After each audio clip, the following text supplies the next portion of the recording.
La TVT au cœur de l'information.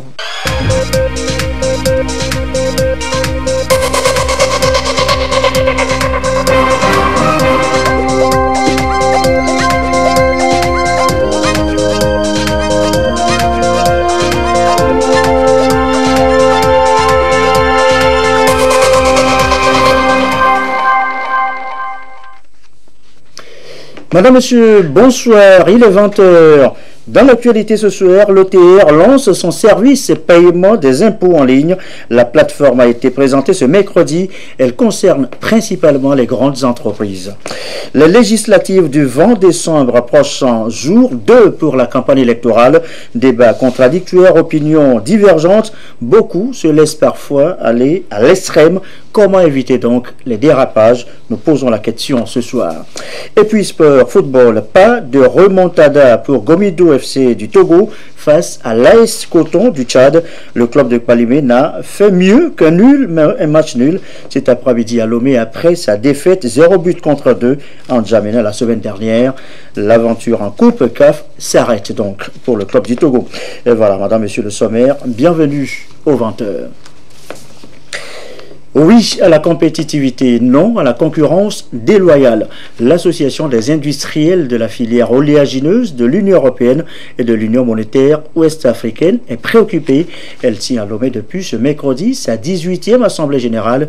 La préoccupation majeure, la concurrence déloyale, justement évoquée dès l'ouverture des travaux ce matin. Chassim Navaga.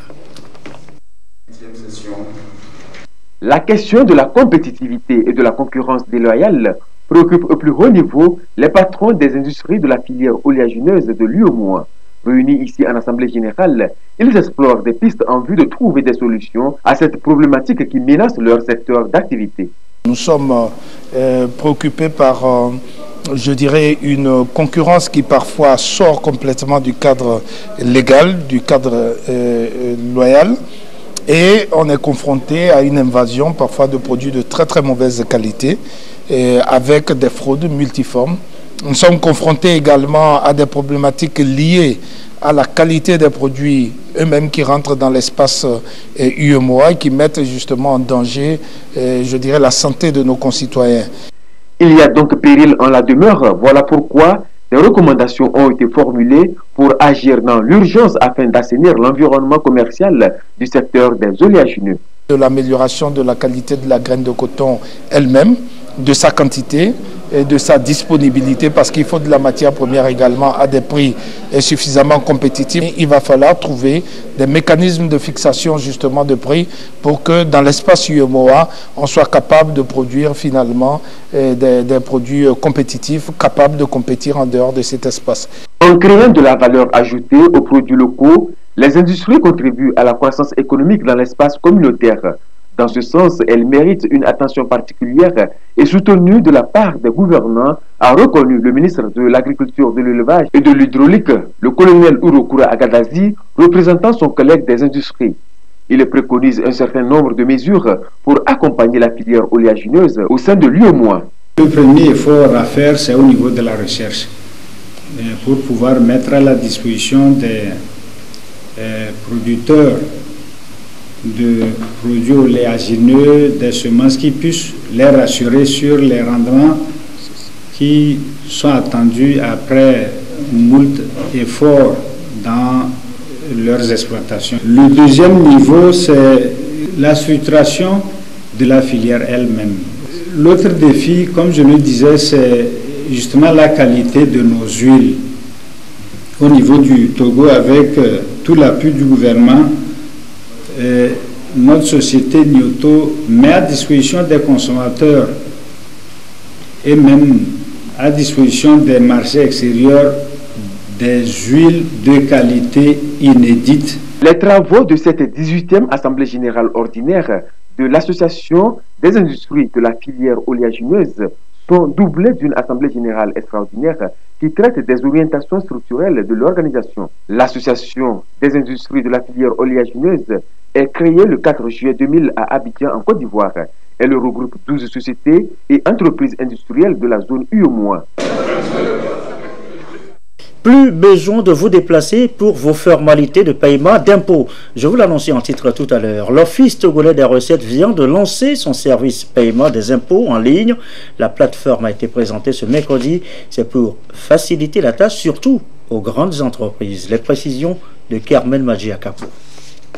L'Office togolais des recettes met la finance digitale au cœur de ses prestations. La possibilité est désormais offerte aux grandes entreprises de payer leurs impôts en ligne. Il suffit juste de faire au préalable une télédéclaration, d'avoir un compte contribuable et de se connecter à la plateforme du mobile paiement de l'OTR via Internet et le tour est joué. Le paiement en ligne permet aux opérateurs économiques de ne pas se déplacer, de rester dans leur bureau, même dans leur voiture, pour procéder au paiement.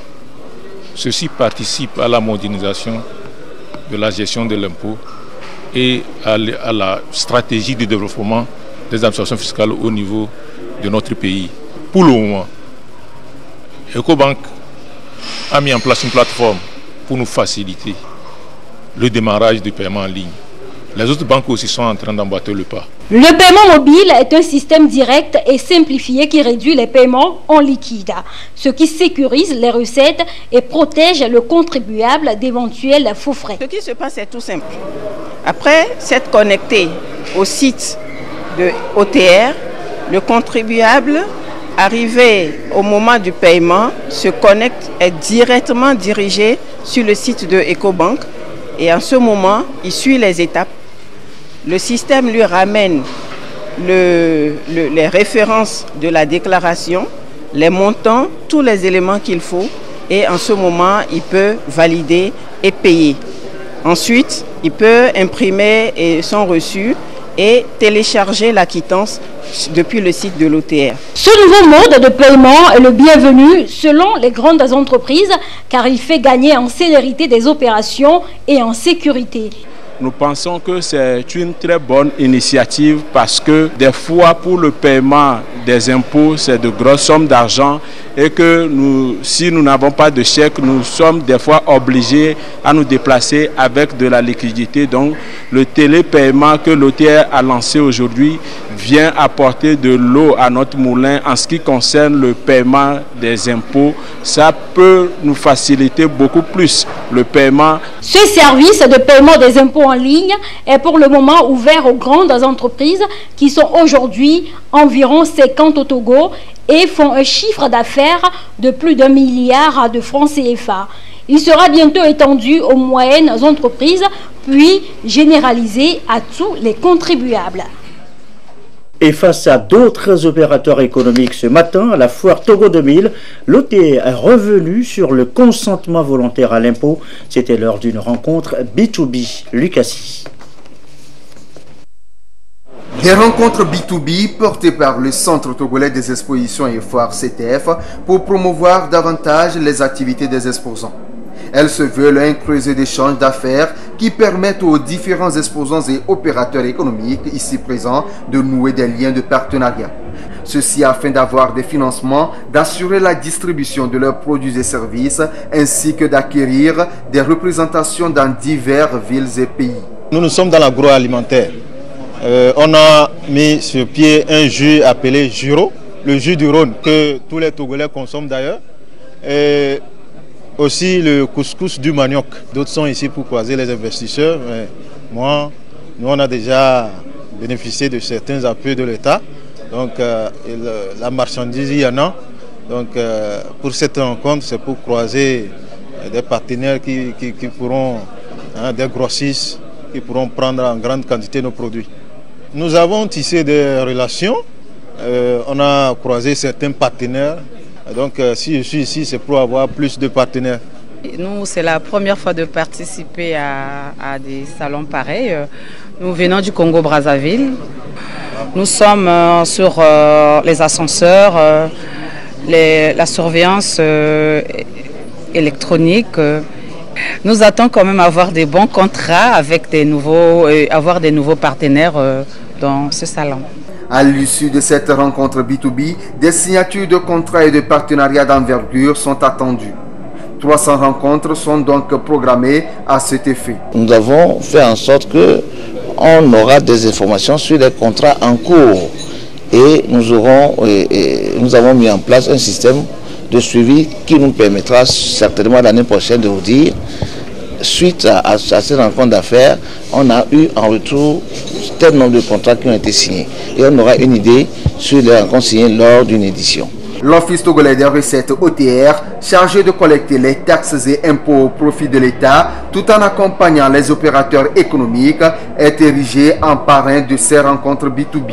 L'Office a pu les sensibiliser sur le consentement volontaire à l'impôt et leur a expliqué la nouvelle loi fiscale et le nouveau code des impôts. C'est de communiquer avec les opérateurs qui sont présents ici que sur les réformes fondamentales qui sont intervenues par rapport à l'adoption du nouveau code général des impôts. On nous a suffisamment reproché de ne pas avoir un code général incitatif, attrayant.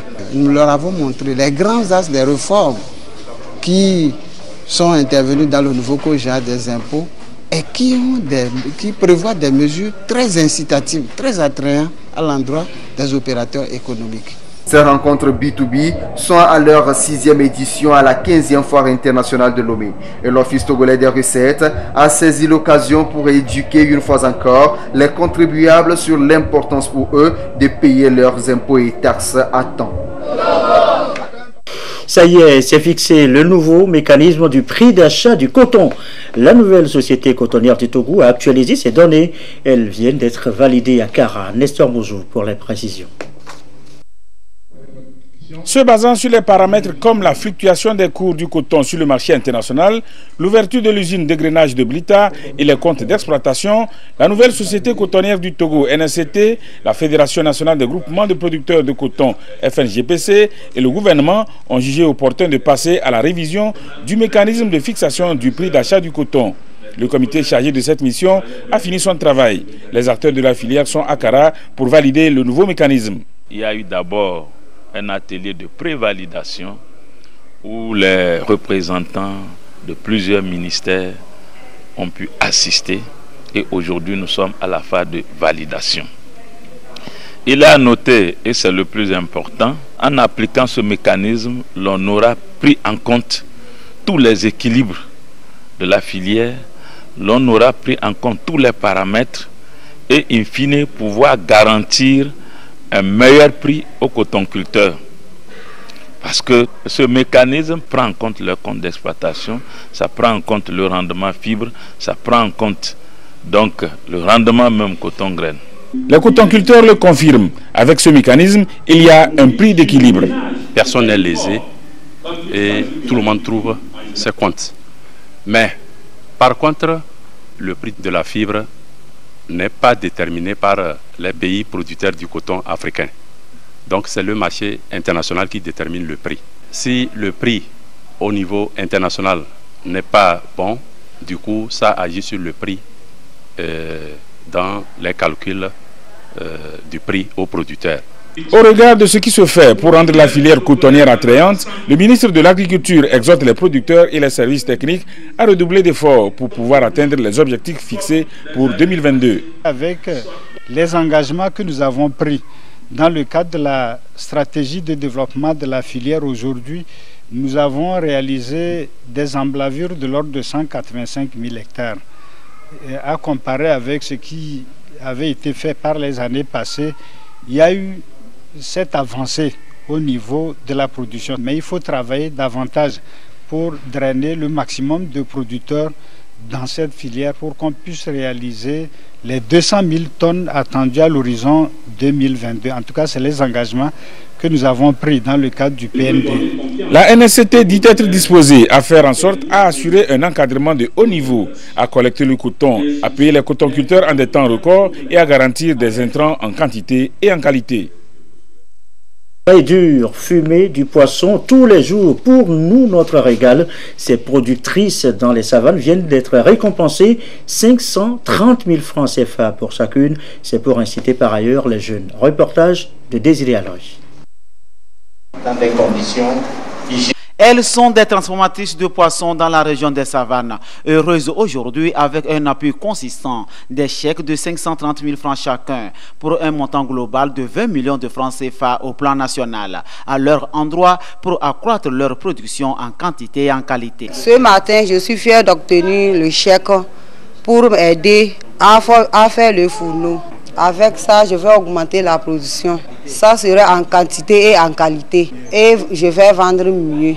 Avec l'argent, ça va me servir à faire beaucoup de choses. Je remercie le gouvernement pour ce chèque-là.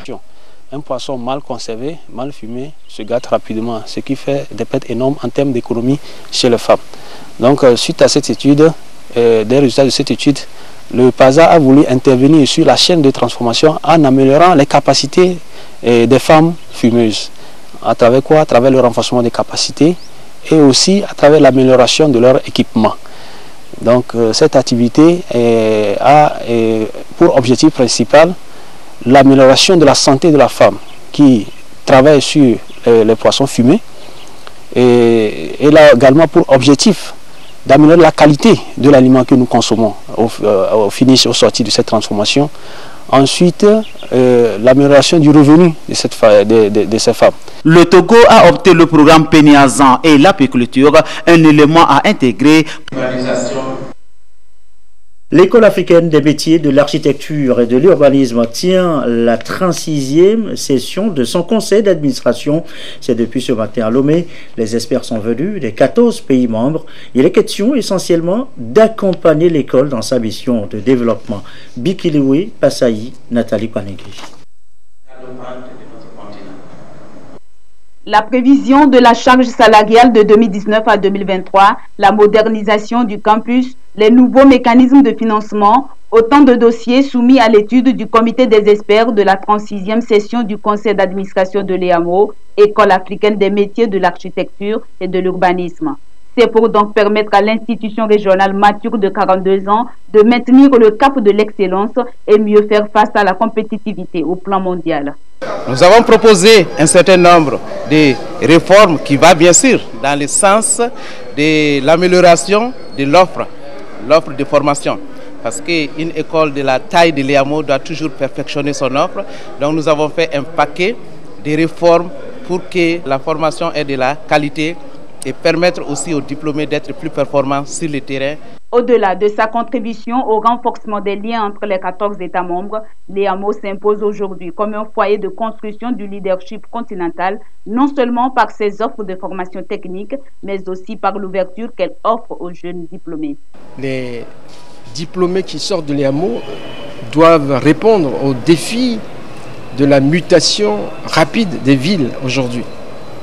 Il faut que les architectes, les urbanistes, les gestionnaires de la ville, tout cela soit au point et comprennent bien les défis qui sont posés aux villes africaines notamment.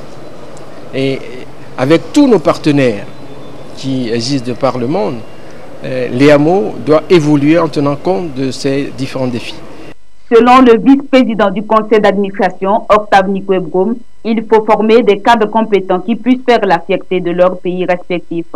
Et l'EAMO doit être accompagné dans cette nouvelle dynamique axée sur la réforme institutionnelle, financière et organisationnelle. Le Togo est un exemple en matière de partenariat mondial. Constat établi suite à une enquête du cycle 3 de suivi 2018 est rendu public ce 5 décembre. En quoi consistent les résultats validés ce jour? Les précisions de Komo Boyode. Enquête du cycle de suivi 2018 de la mise en œuvre des engagements en faveur d'une coopération efficace donne des résultats satisfaisants, ont déclaré les responsables togolais de la coopération bilatérale. Le Togo se place ainsi dans la dynamique du respect des engagements avec le partenariat mondial. Des engagements entre autres de respect de l'équité genre, la redevabilité, la transparence dans la gestion. Il s'agit de travailler à rendre efficace la coopération au développement. Alors, pour rendre efficace la coopération au développement, il y a un certain nombre d'acteurs. L'État, les partenaires techniques et financiers, la société civile et bien entendu le secteur privé. Sous la houlette du gouvernement, piloté par le président de la République, nous-mêmes nous sommes satisfaits des résultats que nous avons obtenus. En gros, le Togo a obtenu un bon score et juste après cet atelier, on va envoyer ces données à l'international. C'est à l'issue d'une séance de validation des données de la dite enquête avec pour objectif de rendre la coopération beaucoup plus dynamique. Le Togo est à sa troisième de l'exercice. L'actualité politique au Togo, jour 2, ce mercredi pour la campagne électorale pour les législatives du 20 décembre approchant, aux débats contradictoires, aux opinions divergentes, succèdent parfois des positions radicales. Comment éviter donc des dérapages? Voyons cela avec Augustin Kossi. Dans un processus électoral, la campagne électorale a toujours été un élément constitutif du débat politique. C'est une période au cours de laquelle les partis politiques, les regroupements politiques ainsi que les candidats indépendants multiplient des manifestations publiques pour convaincre leur électorat. Une opération de charme et de séduction où, à travers des débats contradictoires, l'on tente d'expliquer une vision commune, celle de participer à l'organisation et à l'animation de la vie sociopolitique et économique du pays. Les enjeux de la période imposent aux candidats, aux médias et aux partis politiques une retenue dans les propos et les actes à poser. De ce fait, la campagne appelle à la coexistence pacifique et par conséquent ne doit pas rythmer avec des actes de violence. Il faut donc canaliser toutes les forces de la nation vers la promotion de la non-violence et favoriser le climat de paix et de sécurité. Il est essentiel que la campagne électorale, bien qu'étant moment de rivalité politique, les joutes électorales, les comportements et attitudes devront être axés sur le vivre ensemble, ce qui implique la tolérance mutuelle.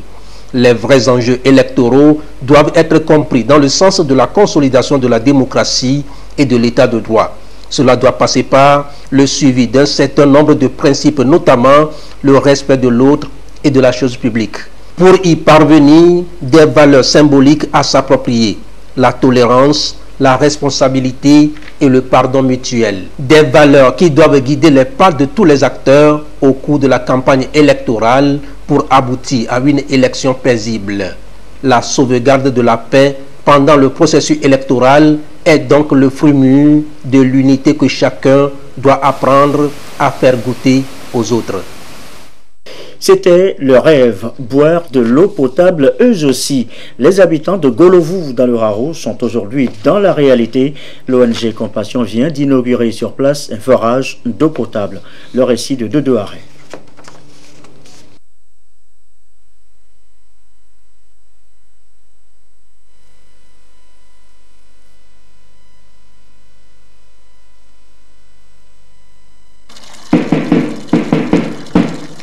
L'eau coule désormais à Golovu, village situé à 9 km de Nontien, dans la préfecture de Haro.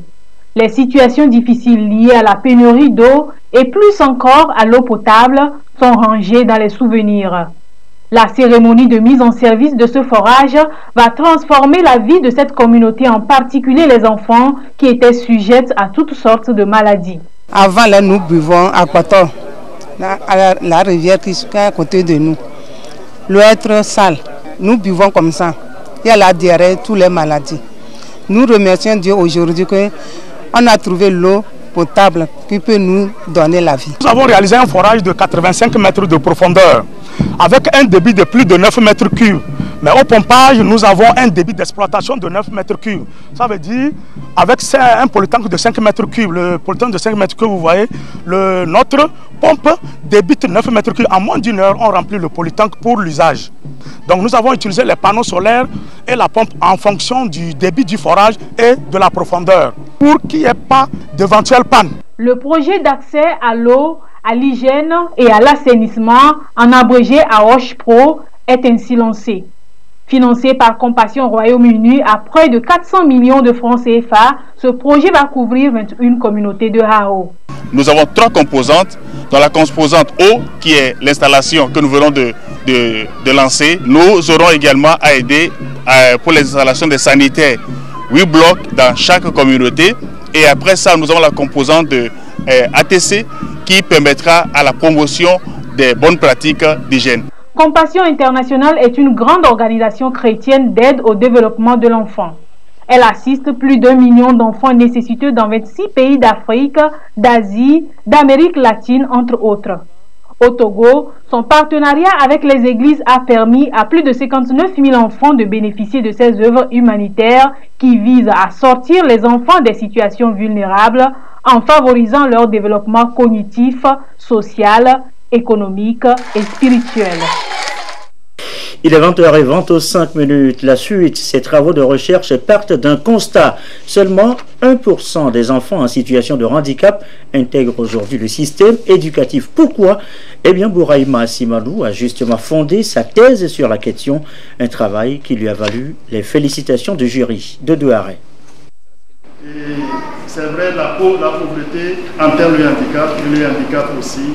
L'étude a été menée sur les facteurs explicatifs de la faible inclusion des apprenants handicapés dans le système éducatif au Togo.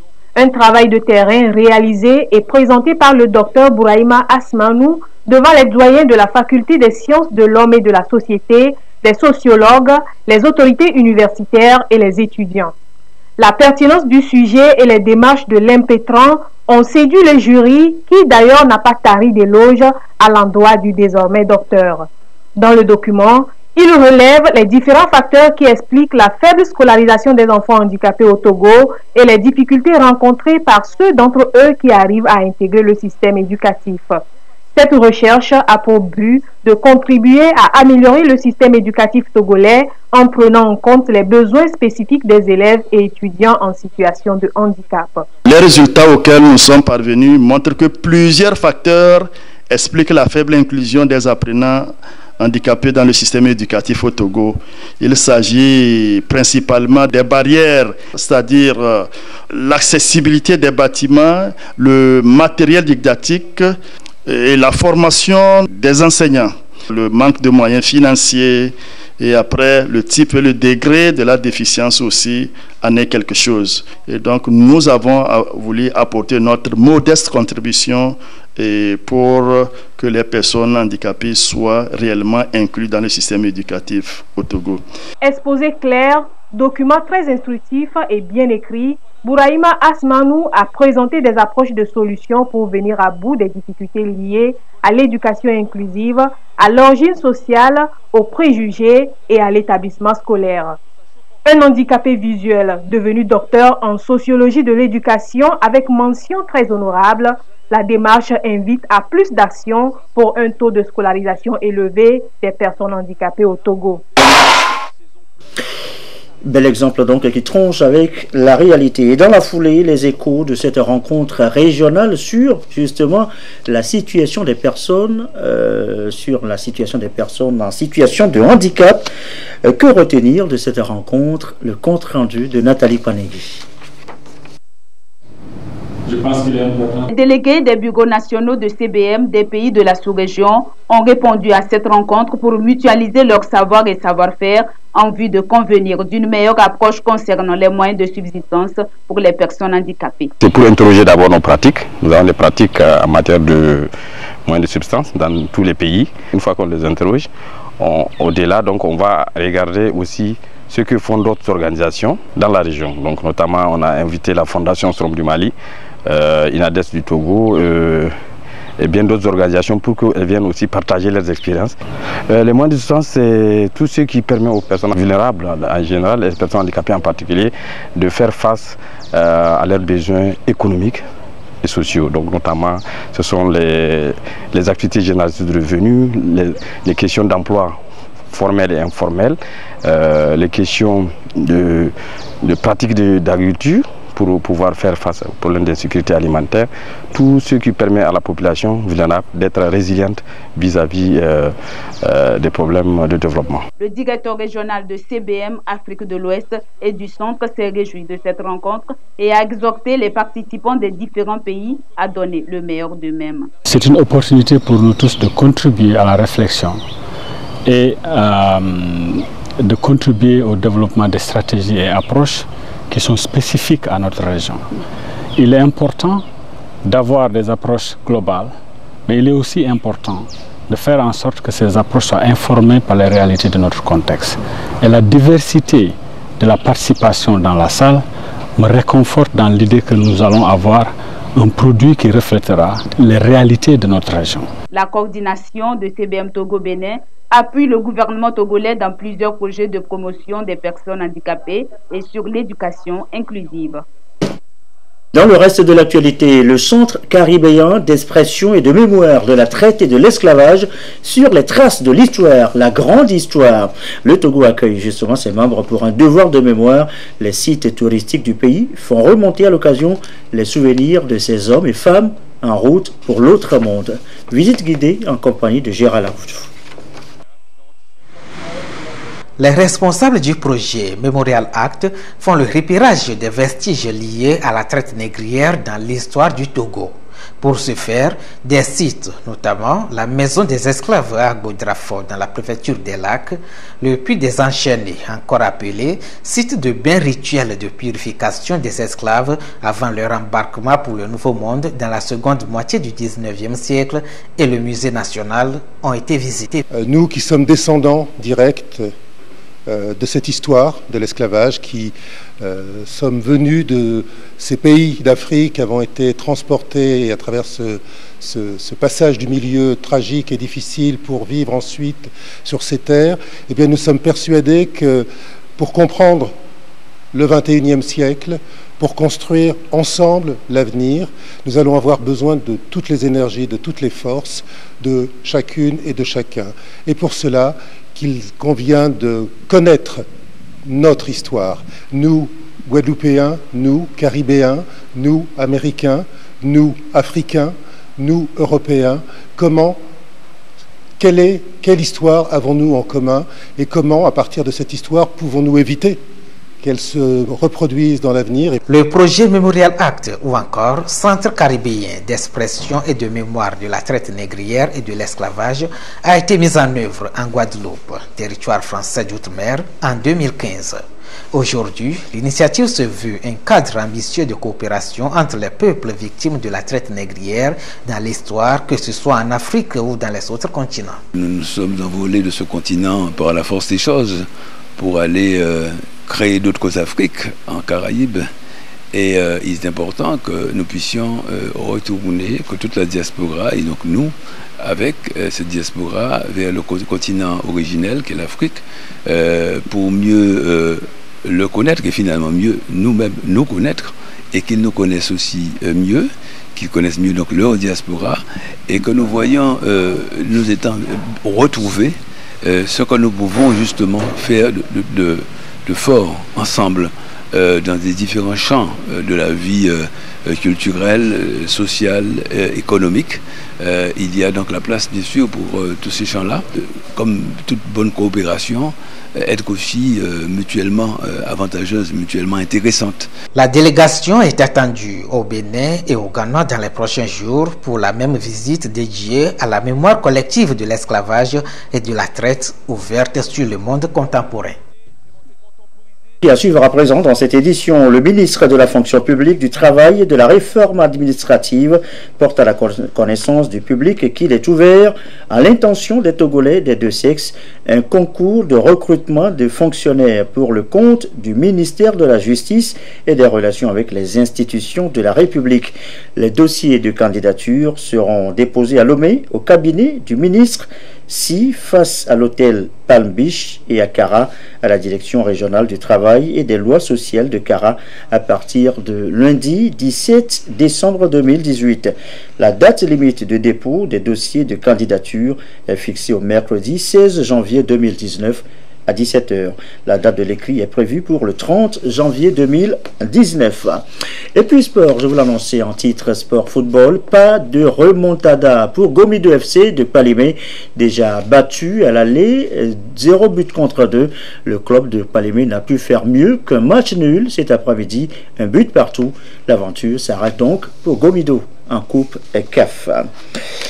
Et puis, tout à l'heure après ce journal, vous suivrez le journal des législatives. Ce sera donc après cette édition, et ce sera avec Anita Atigakou déjà à l'image, à l'écran dans un instant. Ceci met fin à cette édition. Merci à vous qui nous suivez ce soir à Dapan et comme d'habitude, toujours fidèlement. Très belle soirée.